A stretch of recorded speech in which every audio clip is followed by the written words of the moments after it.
Merci mingi na bande konanga tango nyonso kozalaka na bokebi ya kolandaka émission na nzela ya chaîne otolingaka mingi Congo Liberté Télévision. Tango nyonso tozoko tia j'aime, tango nyonso tozoko kabola émission, tango nyonso tozoko s'abonner et ko salaka bien pe ko tombolaka vraiment chaîne na biso. Oyo boyokelaka ba information ba actualité ya mboka na biso ya République démocratique du Congo. Liboso na bino communicateur José Matuvangwa, communément appelé Mwana Manianga, parce que na za école ya Manianga. Donc ça c'est vraiment ébélé balinga kami comme bamba kombo ya ba congolais ba mi monaka kenonga boye nzoka zokosa na ye. C'est pourquoi moi j'aime beaucoup d'ailleurs exprimer tout ka Congo na ngai esika na ngai.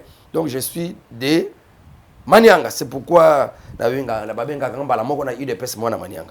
Alors mbote na ngai belé pa ya papa Feli Mfumu kuna na kati ya Suisse talaka boss nzamba pambola yo nasima caméra Mardoché bambote belé pe nazangi te ko pesa bande konanga kaka kuna na kati ya Luozi de l'université libre de Luozi bakambi pe ba étudiants vraiment des bonnes choses, des bonnes études parce que bino ba ko bongusa bilo comme des créateurs d'emploi. Pas pour les demandeurs d'emploi d'or tambo bima et singeli ko sala musala kaka ndenge biso to leka na nzelango bote bele pa mama Sarah Lilonga mama présidente ya AGCBN oyo biso nyoto otia liboko na biso bande ko nyonso ba membre nyonso AGCBN na pisi bino mbote sans oublier notre cordon Blaise Bisalou donc nzamba pambola ipenza alors tokemba la moko na ba kambu to kolobela mokolo lelo. Mais du moins, je sais que je suis reconnaissant à Tobélé pour n'andeng na koufela qui grande sœur nangai nazana ebembe kokundama jeudi oya semaine oyo le 4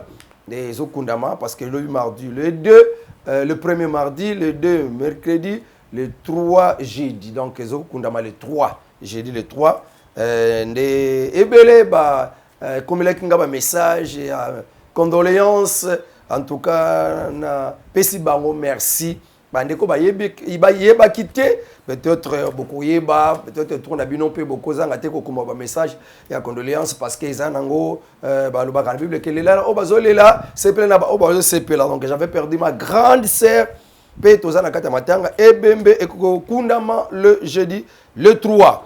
Tokela ba sujet na biso tokolobela message digne d'un prêtre ya cardinal Ambongo na makambo Italia francophonie to la premier sujet wana fayulu sima ya ko échec ya meeting na ye oyo ezalaki samedi passé na terrain ya Buda na quartier 1 na Njil ba beti batu musu na nzela ba panzi biloko pe ba yibi pe ba panzi biloko batu ya ba bukinda ko batu ya muzitu to koyoka profondeur qu'est-ce qui s'est passé. Troisièmement, tu as un peu de déclaration, il y a MONUSCO, responsable de MONUSCO, pour la incapacité na bango, ko saler le côté face au M23. Ndenge kaka secrétaire général Liboso a déclaré kango. Yepe to yoka ndenge ayeko limbola yango, pe vraiment je ne sais pas pourquoi encore les présences na mboka na biso RDC, pe to ko suki ça na gifle. Il y a Rose Mutombo et pas il y a ambassadeur, il y a une européenne à Namboka, il y a RDC, Otobengi Châtaignier. Est-ce que gifle ma boko, to ezaki gifle ma loba. To kotala ngokaka awa na kati ya émission na biso. To banda la kati ya masolo na biso mokolelelo ba kongomani na sepelaka mingi vraiment ko betaka masolo parce que bo soutenaka par vos j'aime bo kabolaka pe ba émission. Donc je vous aime beaucoup, vous aimez beaucoup votre chaîne. En tout cas, c'est la meilleure façon ya ko s'en prendre pour na ko sungango et que de l'avant et pe so makasi pe courage ya ko luka de vraies informations sûres afin que tango zo information et ça penza raté mais une information sûre que les cas et ça penza à l'actualité. Le cardinal Ambongo, côté la Nyon, soit les cas qui ouverture n'enge salama qui y a francophonie. Alors, yé a kangi mon côté lokola, ba opposant, ba kangi la bango minoko mais yé, malgré ça la kanama tendance à ngambu ya opposition, mais avant d'être à lobby ou esengela keloba. À lobby nini? Natanga ngo textuellement n'enga circolo belango. Alors, à lobby l'organisation des 9e Jeux de la francophonie est une source de joie immense et de fierté légitime pour tout un peuple.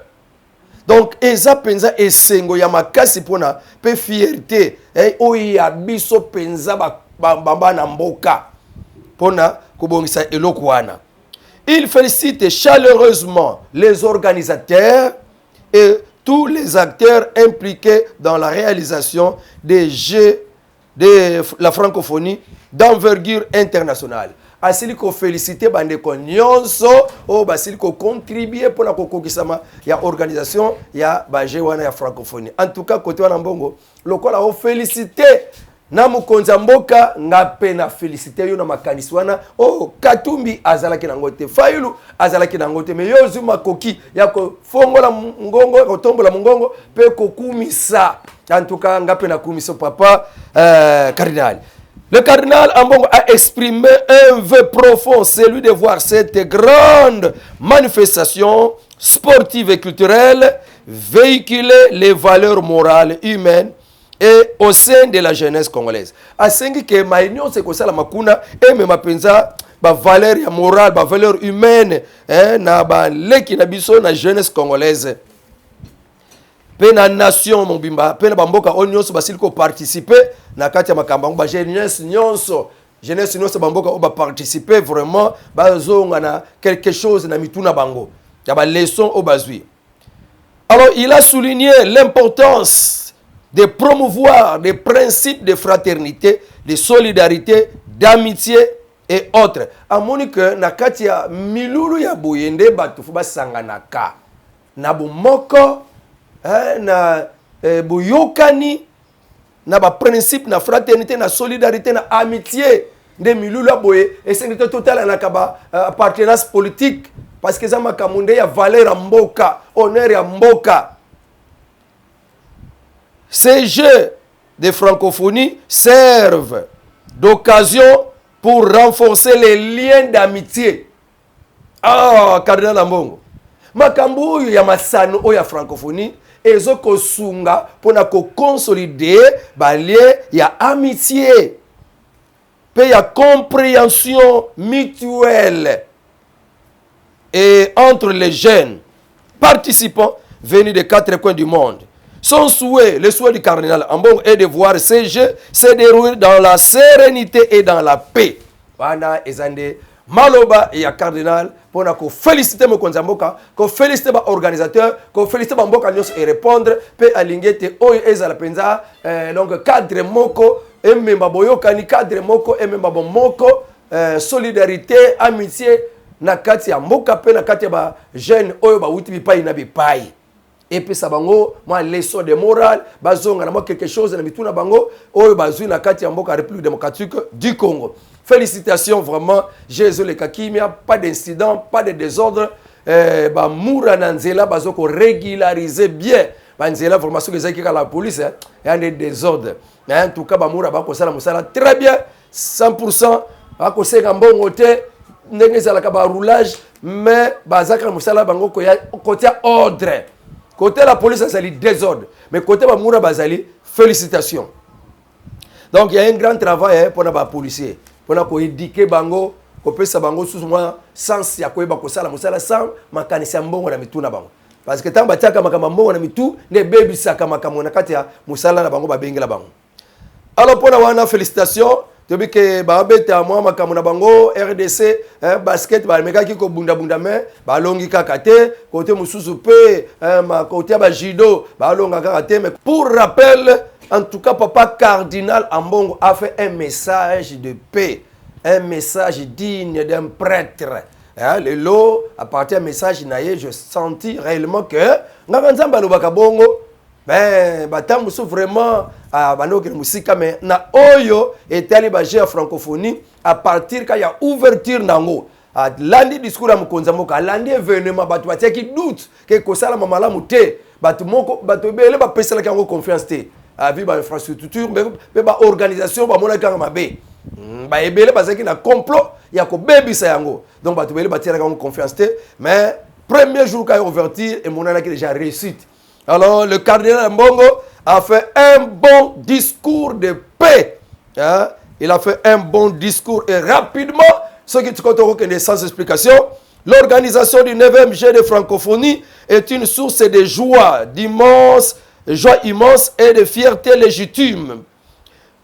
Pour tout un peuple, il félicite chaleureusement les organisateurs et tous les acteurs impliqués dans la réalisation de ces Jeux de la francophonie d'envergure internationale. Il a exprimé un vœu profond, celui de voir cette grande manifestation sportive et culturelle véhiculer des valeurs morales, humaines au sein de la jeunesse congolaise et des nations participantes. Il a souligné aussi l'importance de promouvoir des principes de fraternité, solidarité, d'amitié et autres. Que ces Jeux de francophonie servent d'occasion pour renforcer les liens d'amitié et de compréhension mutuelle entre les jeunes participants venus des 4 coins du monde. Son souhait pour le cardinal Ambongo, c'est de voir ces Jeux se dérouler dans la sérénité et dans la paix. Nabetu la maboko pour un message bien parce que félicité Mokonzi Mboka, l'organisateur organisateur nyonso ngape na félicité pour un message na yo o Katumbi akoki kopesa te o Falu bakoki kopesa te ba lona mala keto na bango batikela ba position na bango ya keto bakoki koloba un mot te banda et bandi, ils n'ont jamais dit un mot pour la makamba francophonie. Et d'ailleurs suivant un peu l'évolution ya Fayulu na tango o kutu ba mboka ezala kata milulu ya francophonie, mais lui a voulu organiser une marche babo ila ki yango ake organiser meeting na terre ya Buda na 41. Marque ba ebiseke mboka ezala kata milulu ezala tango to sala makambo na te mais la tête yes na ye ake ko salisa meeting fiasco mpiaka asali zéro libungu tulu batu bazate caméra soka linga filmer côté vide ezali ba bete bambata filmer ka côté batu bazali pour kaka batu baye bate ka sali mpiaka po yena ba kulu nebele ayena ba brigand ba komi na Kimbuta ba sali ba dégâts ba botoli ba batu bateka ba montre na bango ba koisemesa ba lokoti ba montre ba ke ba mapa ba beti batu o poka ka ba monika butu moko ba sepli na ete o za muluba ba beti yo à la vie des policiers moko akoma ki presque bosa ko kufa ne ba la police ba ke po ba zoyer po ba bikisa ye ba memi na hôpital wale osala mala Kimbuta. So que quand on Kimbuta ba sabino tout ce que ces gens-là ont fait tant bazo kende ba uti na meeting ba chouer na meeting la bango kanda bazongi siège ya nouvel élan ya muzito saccagé mabanga wana bino boza banani. Donc so bo ngisi marche so bo ngisi loko na bino il faut buka il faut bo sala mabe mais so ki kaka basimbi moko yaye ale ba keko se victimiser. Mais biloko ba yosela wana ba boy soko ba monika muta o filmer na pare fu ba komela ye ba beta ye to ba boto la pare wana. En tout cas les gens de Fayulu ont fait des désordres, des dégâts et mutalenga comme président azotela ba tuna ye ba obeta ba buka. C'est ça vous voulez devenir président parce que vous avez déjà échoué en le pona il faut ebeba. Mozitu ne va pas rester calme ba tune ba loba qui vont revendiquer. Alors, ceux qui ont une tension, wana penza batu bazolo bake awa biso lamuka awande c'est mafa awande c'est Fayulu koto nyonso mutakota te nde bazolo babongo bata muzitu ba lobi sava bino boye l'état lobi le côté donc siko biso to kokende kuna to mona l'état pe loba zalaka pikimia ndengo zaka kimia alors to kokoma na mboka ya ndenge nini. Fayulu doit être porté en justice pour la destruction méchante. Parce que c'est que ça langote mais ça liango et ba que ça la ba dégâts ce qui est salamaki na compte il y a tout tango salami kaka na SID afunda déjà ngobila ngobila ba yokani déjà na bakuluna pour ba ya ko sala désordre donc bango na bango ka bato SID ba sali désordre kuna mais azoko incriminer ngo pangobila et il n'a pas de preuves mais kuna pa ya muzitu il y a des preuves bango boko bazoloba. Discours ni na pesi kuna na Buda. Kuna na Buda zolo bake si Félix Tshisekedi entend seulement que Fayulu est président élu, il devient fou. Wana Fayulu mutazolo bako kuna isika président Zalaka, Félix isika Zalaka. So kayoki kaka Fayulu aza président élu, kuna donc comme il boma.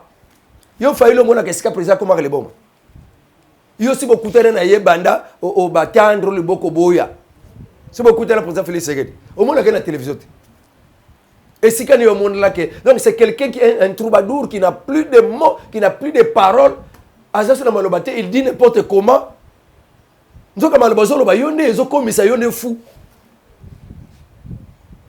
Ya zo loba nini? Le président Félix Tshisekedi quand il entend que Fayulu est président élu, il devient fou. Il n'aime pas entendre que c'est Kabila qui l'avait nommé. Oh Félix Ngakoyo kateke o Kabila muta nomaye. Yonde mutu balingaki ba nommé kuna na Genève balingi photo lekisaye na Genève bobongisa que Fayulu azalaki na popularité te. C'est le président Félix Tshisekedi azalaki na popularité na tango bazalaki na opposition bakeko na bakebeta match na bango bati ya président Félix Mupanzi ba mema Fayulu mupaya na kati ya mboka et balingaki ke yende akoma président mais résultat ya élection ekobima le contraire. Résultat de mutu lobby tango lobaka ke c'est Kabila qui a nommé bon botokela élection pour nini fallait c'est bato que l'élection a nommé kaka c'est vous qui mettez le président. On est allé aux élections et Seni Abimisi que Félix Tshisekedi a réussi. Cour constitutionnelle a confirmé Félix Tshisekedi a réussi. Ce que bino résultat au Bozakaranga mituna bino bozula kango wapi et président Eli. Barkeli Seni. Tout le monde que Seni na bino ya Seniko. Yé mouta pesa qui résultat. Oh, ce n'est pas président Félix réussi, c'est Fayulu. Wana Seniko. Na ba européen na bino ba français. Wana nde Seni na bino wana. Mais Seni oyo eza na droit ba yoka la bouche autorisée pour na ko proclamer ba résultat, ba proclamer président Félix Tshisekedi. Cour constitutionnelle voit eza autorisé ba proclamer président Félix Tshisekedi. Toi tu te dis président élu sur quelle base? Na kindoki na butu to na normal kakaboy. Dans quel Seni oyo le belaka que moi je suis président élu? C'est ça la folie. C'est dire que je suis président sans que Seigneur bimisa kombo na, sans que cour constitutionnelle bimisa kombo na. Mais c'est très grave le baké président Félix Tshisekedi tanga yo kakayo akoma kafu. Wala ozoko miloba na yo moko. Po eza na Seni mon côté, eza na voix mon côté oyo ko pesa résultat na mboka et pesa résultat mususu. Yo ya yo uta wapi? Na Seni ko na yo muta pesa résultat. Est-ce que Seni ko azalaki bisika nyonso? Donc Bouzoba oyo ke koloba kuna et puis à s'insurger contre Kadima muto batia et pas y a gouvernement en place pour préparer fraude électorale. Yo boyuno makambo élection parce que mon côté appartient na yo a pris candidature. Mais à ce que ne ko discuter ba auditer fichier. Ba auditer ata ba auditer fichier lelo. Na batio zolinga. Ale bazongi si bazongi sa ba candidature ba député na sopo pesa. O lekili bela le cher bois la caravane passe. Le calibé la tika ko so la biso makaba nani ba élection tika ko lobelango lususu. Si aujourd'hui Fayulu parle des élections, c'est vraiment sa tête ne marche pas bien parce que na tango il y a 2006 quand le temps Tshisekedi tango le beke na kokota makambo la te pour raison même déjà Kabila na pouvoir. Na kuta na avant na ye yo le beke na kokota te makambo les autres misalango président Félix. Vanda oh tes discours ezali il faut ba auditer fichier électoral. Yo le déjà que te ba to salaka ngo ba kokite. Mais assieds-toi. Ok, ça c'est un discours, ça c'est perdre la tête.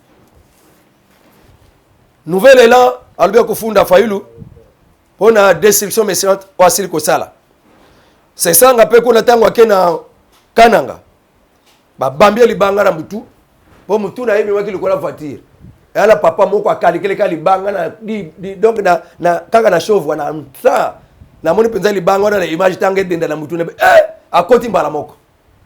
Si ko ya lobi ko eza bato yi de pesa. Et si kanini po ba na image bato na bazaki na drapeau te bazalaki ba individu. Ba moni ke yo oza ndeko ya mboka na biso. Ole soutenir muta côté na biso yo ozo soutenir ba paya, ozo soutenir ba kamususu, ozo soutenir ba occidentaux. Yo kan oza candidat ba occidentaux bazo linga ba teka biso mboka. Alors, vous avez awa koluka no ba pesa yo pour comme président. eza bato IDPS te. Bon jamais bato wana babeta ki balobe ke biso bato IDPS. Ndenge bato eside basalaki awa. Kuna na masina.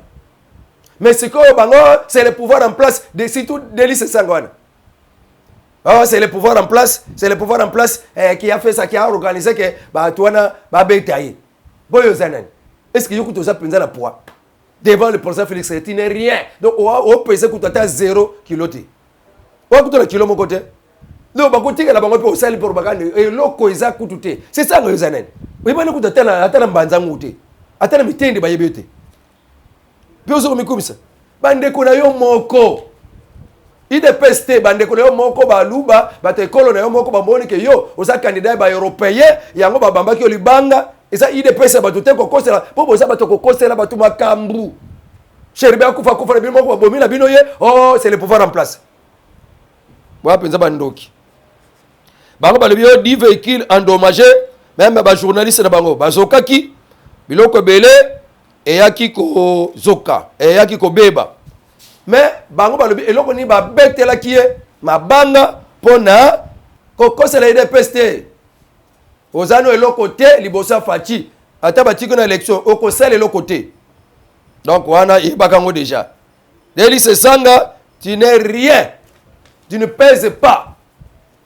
MONUSCO, nantela ya commandant na bangwa ko kambaka MONUSCO, batalaki na conseil de sécurité général Obabengi Kombo ya Atavio Rodriguez. Il a affirmé que le 1-23 est une véritable armée illicite. Tala so papa osusu makambuka ya secrétaire général ya Nations Unies alobaki o biso tozana penza na minduki we singilité pona to bundisa ba M23 pona to benga na bango na kata territoire Congo ya Congo mutu osusu azoloba kaka même parole.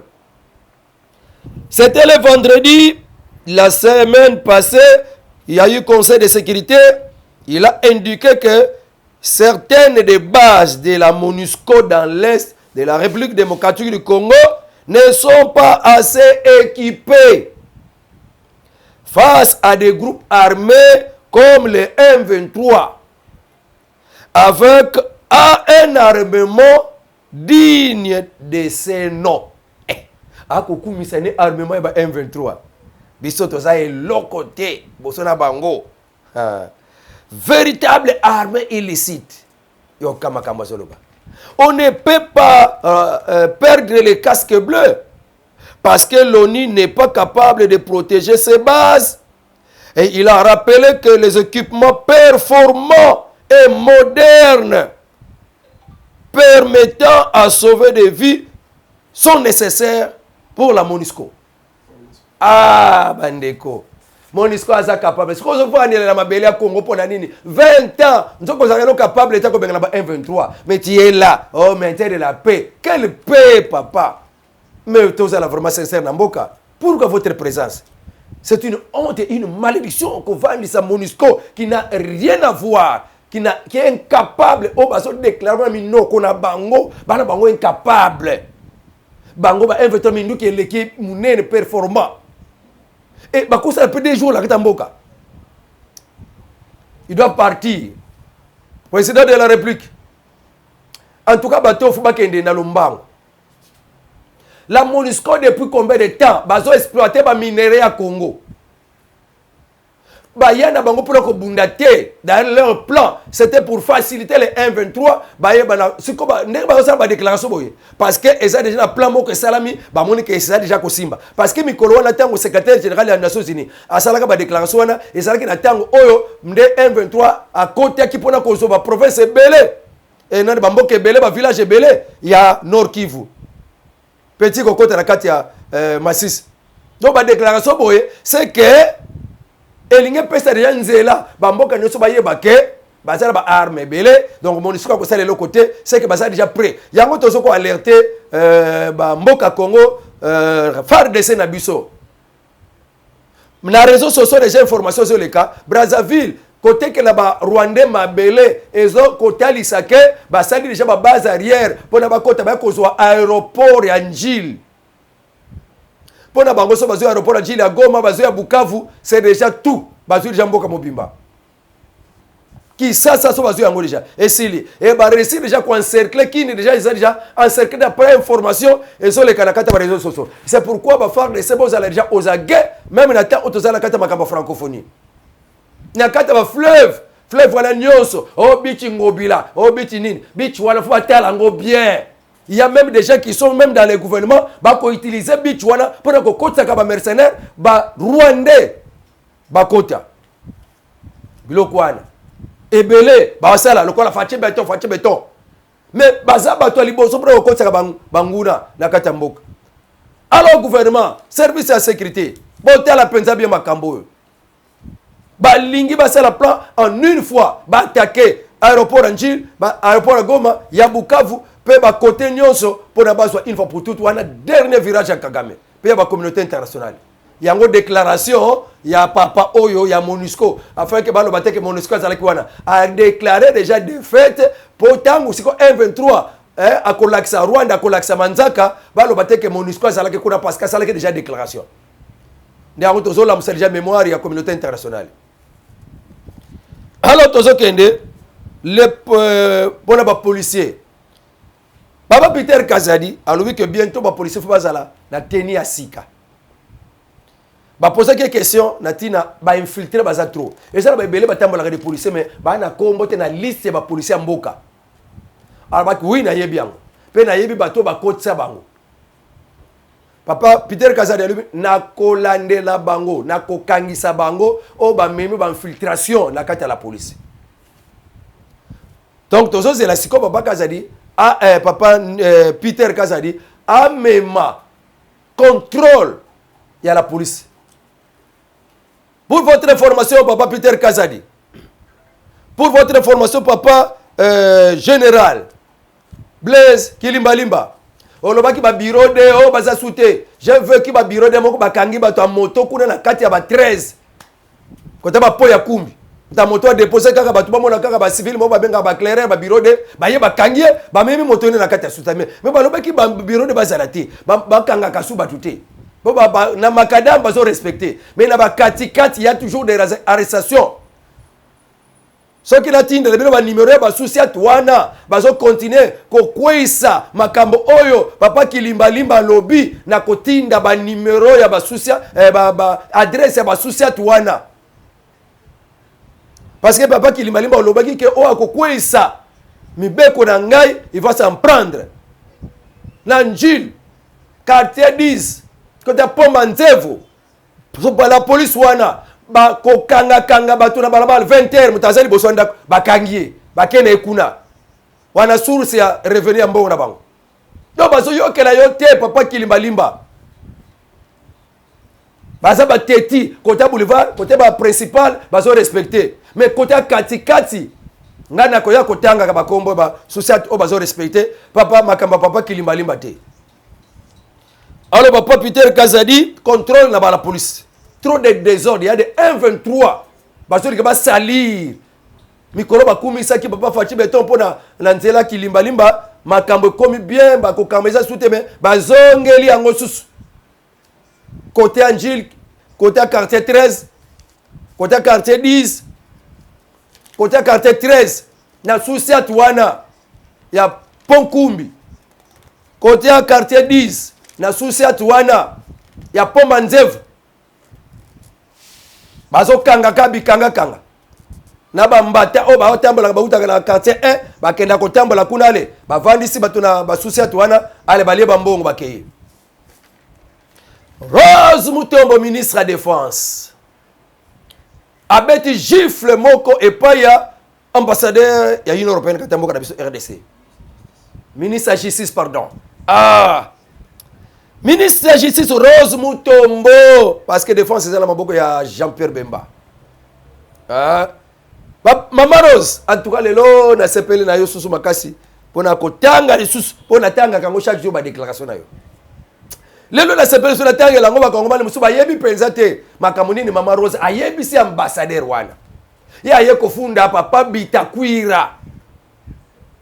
oya lobeke ke yerema makambo sala mana est batuchi bakobo makaba congolais batuchi batondi na kate ba tuiranero batuchi batondi na kate ba M23 batuchi wana babibenga ba bana mulenge bazwaka mbongo utaka na poto pona ko renforcer ka ba groupe rebelle po bango batuchi bavandi la côté wana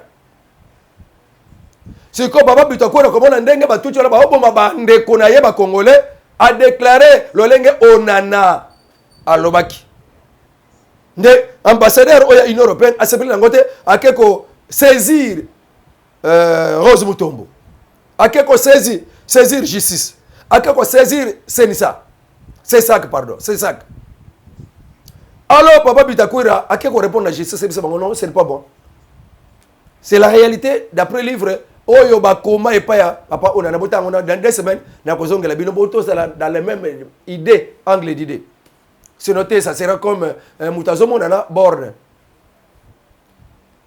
Mais, quand tu es ambassadeur Oyo, il y a une européenne qui est châtaignier comme on est châtaignier. Hein? Papa Oyo a condamné Bitakwira a funda tant que les Banyamulenge les Tutsi Rwandais bazala katamboka Congo basala ba massacre ya kosakarate sans que châtaignier a sa télé pour la condamner. Maman Rose Mutombo Zolobanini.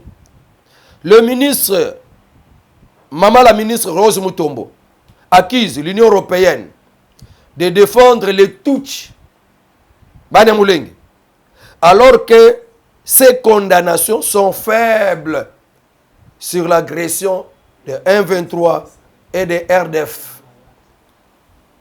D'après Maman Rose Mutombo, je suis choqué de constater que vous vous exprimez en défenseur de la communauté Tutsi Banyamulenge, qui serait victime d'un discours de haine, alors que vos condamnations sont généralement inexistantes, voire trop faibles, sur les tueries de milliers de Congolais par l'armée rwandaise et ses supplétifs du M23. Maman Rose Mutombo invite l'ambassadeur à Kinshasa de l'Union européenne à l'observation de son devoir de réserve et de se référer au VPM des affaires étrangères avant de réaffirmer son engagement à lutter contre toute forme de stigmatisation en RDC. Bino bolobiko yala yende asala discours de haine. Bino moko boyebite ba benini bato basali na mboka RDC. Mais bozoye bateke bato na mabe basali bo kopesa bango punition balongate. Punition moko très faible. Mais boza bateli boso pona ko lobake Bitakwira asali discours de haine. Et biloko na jamais. Toko diga la kondimango kutute. L'Union européenne donne de nouvelles sanctions contre 25 personnalités congolaises et rwandaises pour des abus, des atrocités commis à l'est de la RDC. Ces personnes, lokola bango basangala kina ba wazali ndo ba bundela kamboka yango ba sanctionner. Tala nano buzoba ya ba Union européenne. Hein? Bato bazo bundela mboka bango ba benga ba rebelle. Ndenge kaka papa wana ya Burkina Faso alobaki na sommet Afrique Russie. Alors quand comme le na suka tala kaka makambo Union européenne vraiment vrendo qui a RDC. Ah, mutu bimisi penza mutu na epona kozala derrière le Rwanda qui est agresseur, vous connaissez déjà, c'est qui? L'Union européenne et la communauté internationale. Mais le Congo, avec Dieu, nous ferons des exploits. Numéro de téléphone plus de 53 89 92 51 866. Au revoir et à la prochaine.